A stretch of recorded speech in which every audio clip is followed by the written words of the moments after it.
Okay, today we're going to talk about boot components. What does a boot consist of? What does it do? What you should keep an eye on is daily maintenance on ski boots, which isn't a whole lot, but there is stuff that's important.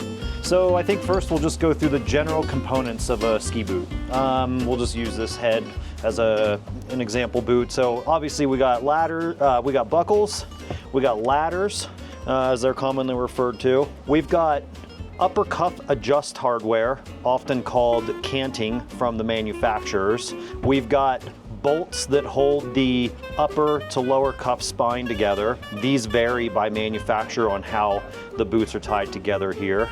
You've got maybe a replaceable sole on the bottom of the boot. Maybe you don't.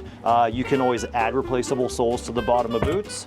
You've got this guy right here is a toe dam. This is meant to keep the boot sealed. And there's a bunch of those guys. They come in every shape, flavor, color you can dream of, and they are very brand and model specific, so you can't just grab one and go. Some of the rear spine hardware, if we look at this lineup of boots right here, we've got a lot of different ways the companies are tying this stuff together. This is a Lang, this is the new Lang Shadow boot. These guys actually, the lower part of the shell in the mold, it goes up to this point and the upper cuff ties in here. This gray part you can see right here is actually an elastomer, and the boots come with a secondary set of elastomers that are meant to soften the boot up. And that also holds true over in these guys. These guys use two pivots down here. This is to increase the leverage of the boot. Same on this side. Again, those elastomers can be swapped out. Speaking of changing the flex of the boot, you will see in the literature where removing or adding one of these screws does have some effect on the flex of the boot. It is true, but it's not exactly what you think. It's not like pulling one bolt out instantly makes the boot easier to flex and feels like things are way softer than it was. The exception to that is probably Lang with these elastomers in here. These guys, you can typically in the store feel a difference with the flex of the boot. In my experience, messing around with these bolts, what I found was that it really changed how the boot felt kind of towards the end of its flex pattern, and what happened at the end of that flex pattern. So, you know, skiing at some higher speeds, running into big piles of snow, it changed how the boot sort of rebounded and reacted to the terrain. And they're pretty easy to experiment with on a general basis. You can just carry, in this case, it'd be a 5mm Allen wrench in your pocket, and you can kind of pull stuff out and reinstall stuff as you go. What I would not recommend is pulling both bolts out of here and skiing. It's not properly tying the boot together, so you've got to be really careful there. You always want to make sure that at least one of those bolts is in there. So again, the way that the companies are tying the back of the boots together, which does have something to do with flex, changes throughout the companies. This has been the standard for many decades, and then most recently in the last handful of years, companies are starting to realize that you can have a little different effect on how the boot loads when you tie the lower cuff in to the upper cuff using a little higher leverage point up here. Their theory is that as you start to apply pressure into the front of the boot, you're pulling and leveraging from a higher point, which transfers energy into the shovel of the ski a little bit easier. Last but not least, this is an Atomic. Atomic ties their boots together oftentimes with these bits, which afford a little bit of adjustability. So you can see that bottom hole is slotted right there. So you can actually change the forward lean angle on the upper cuff a little bit with some of this hardware. So it's one of dozens of ways that companies are tying the top and bottom shell of the boots together. In a boot like this, a more race-oriented boot, typically you'll see stuff like this where you've got a straight through. This is the head hardware. This is a straight through set, and then this is angled. And this piece right here, if you look at the hole, it's off center just slightly. So you can have this piece rotated down, or you can spin it to push the cuff the other way. A lot of companies use this. Again, you can see kind of an offset hole in there. So as you rotate this piece around, it will, this high point here will change the upper cuff adjustment the way it sits. There's another Lang. This just is simply on a slot, so you can take the upper cuff, float it back and forth. This is a Lang race boot. They give you 1.5 or straight through. So there's a lot of things you can do in regards to the upper cuff adjust. And then what that is basically, so this head boot has the high point at the top. So essentially what that did is, without affecting the bottom of the boot, this piece put in there pushed the cuff inboard a little bit. So maybe this skier had a slight knock-kneed sort of scenario, and what we look for in this is how straight is your leg coming out of the shell. And we use these bits to adjust the angle of this to match how your leg is coming out of the shell. A little bit of performance and a little bit of comfort baked into that whole package as well. We've got spoilers. You can kind of see some. They're usually put into the back of the liner with Velcro. So you can take them out, you can swap them out. This one guy's pretty thin in here. This is really thick, so you can see your difference in there. And then you can also, on a really fat spoiler like this, the more you have it down in, the more effective it's going to be. So if having it down here level with the top of the boot was a little too aggressive, you could always raise it slightly and get into a little thinner part of the spoiler.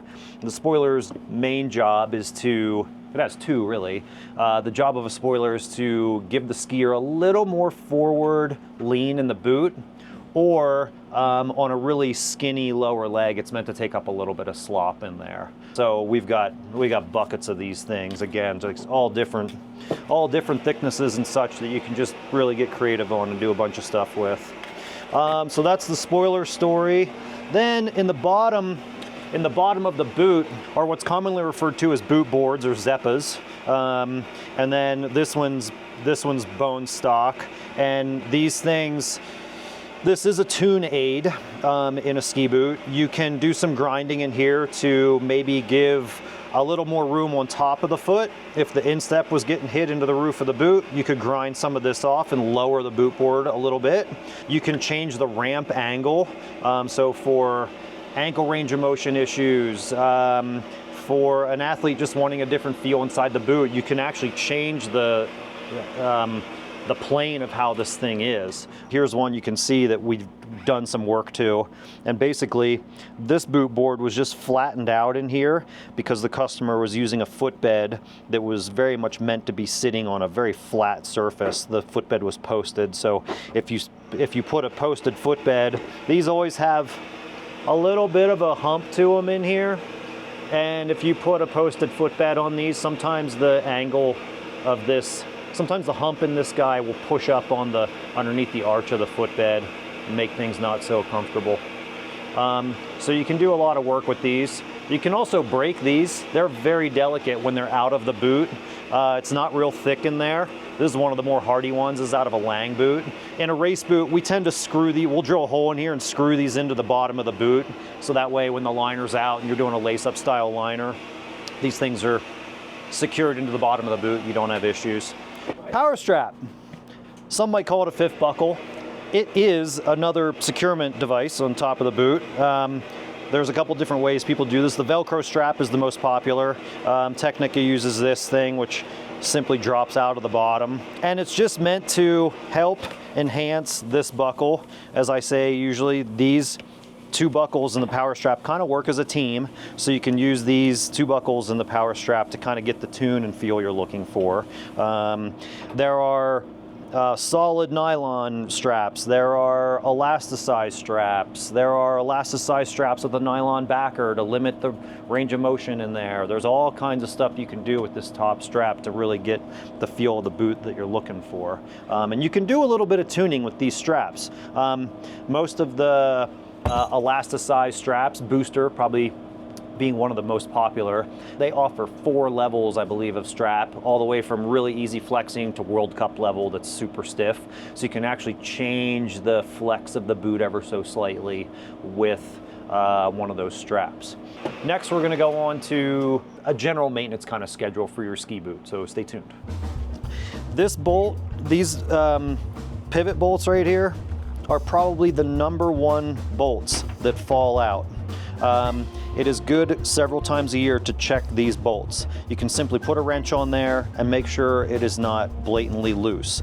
They'll run loose for a while until they fall out, and then you're going to lose the bolt, you're going to lose this piece of hardware, and this stuff again is very brand specific, so finding this stuff in some towns is not a really easy to do.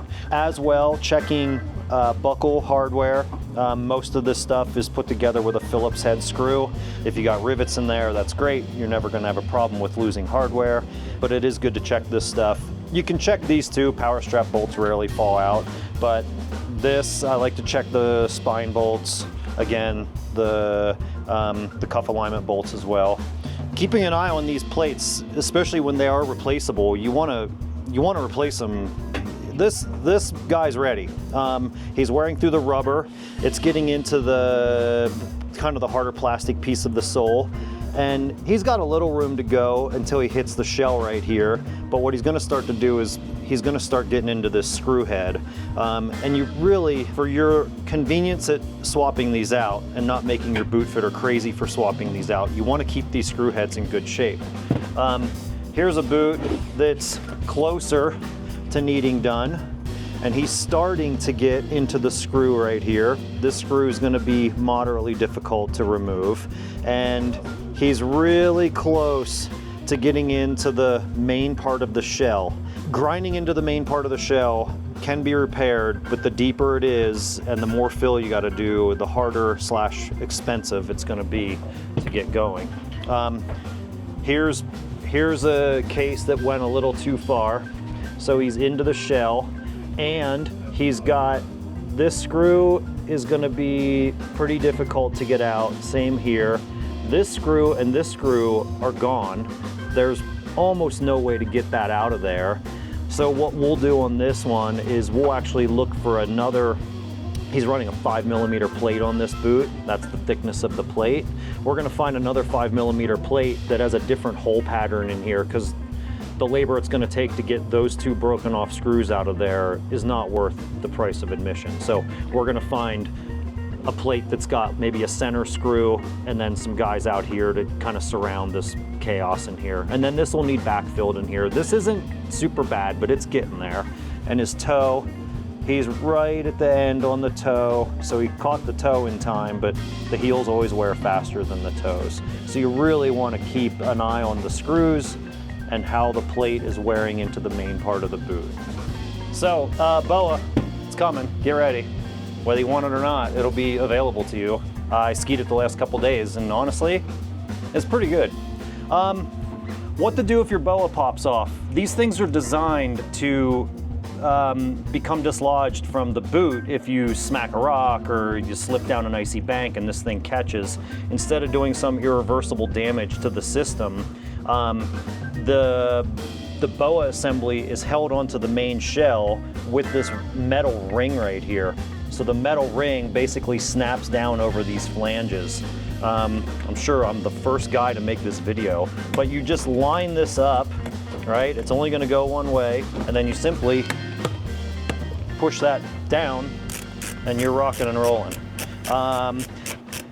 Something else to know about BOA. BOA claims a lifetime warranty on the dial and the lace. They're calling this cord the lace. So if you do have a problem with BOA, if you contact the company, they will send you stuff at no charge. They'll require answering a couple questions and taking a photo of your boot so they're sure that they get you the right parts out the first time. We haven't seen issues with BOA. We haven't seen a lot of BOA boots in the last 2 years since they've been out, but it's nice to know the company's got your back should you have problems. And that should keep your boots together and pretty happy through the winter.